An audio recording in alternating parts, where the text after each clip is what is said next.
Hi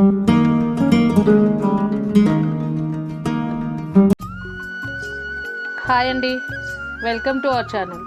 ఈరోజు మనం రొయ్యల పచ్చడి ఈజీగా ఎలా పెట్టుకోవాలో చూద్దాం. మా అమ్మాయి హాస్టల్కి వెళ్తుంటే కొన్ని పచ్చళ్ళు స్నాక్స్ చేసి పెట్టానండి. అయితే తనకి రొయ్యల పచ్చడి అంటే చాలా ఇష్టం, అందుకే రొయ్యల పచ్చడి చేశాను. దీనికి నేను రొయ్యలు 1 కేజీ తీసుకొచ్చాను. అవి పొట్టు తీసి క్లీన్ చేసేసరికి 1/2 కేజీ అయ్యాయి.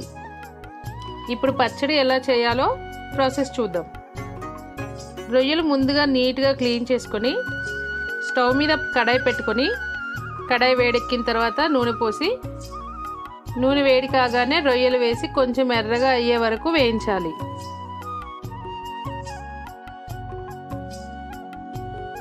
వేయించిన రొయ్యల్ని తీసి పక్కన పెట్టుకొని అదే నూనెలో అల్లం వెల్లుల్లి పేస్ట్ ఒక 50 గ్రామ్స్ వేసుకోవాలి.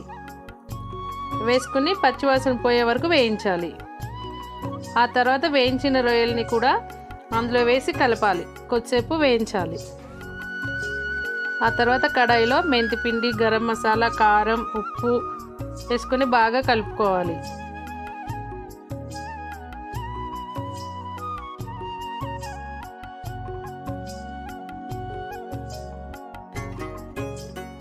ఇలా పక్కన పెట్టుకున్న పచ్చడి కొంచెం చల్లారిన తర్వాత 4 పెద్ద సైజు నిమ్మకాయలు తీసుకుని రసం పిండుకొని ఆ రసాన్ని పచ్చడిలో కలుపుకోవాలి. చూసారా, రుచికరమైన రొయ్యల పచ్చడి రెడీ అయిపోయింది. వేడి వేడి అన్నంలో వేసుకుని తింటే చాలా రుచిగా ఉంటుంది. మా అబ్బాయి అప్పుడే పచ్చడి టేస్ట్ చూడడానికి రెడీ అయిపోయాడు.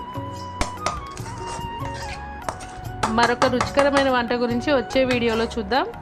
Thanks for watching. వీడియో నచ్చితే లైక్ చేయండి, షేర్ చేయండి, సబ్స్క్రైబ్ చేసుకోండి.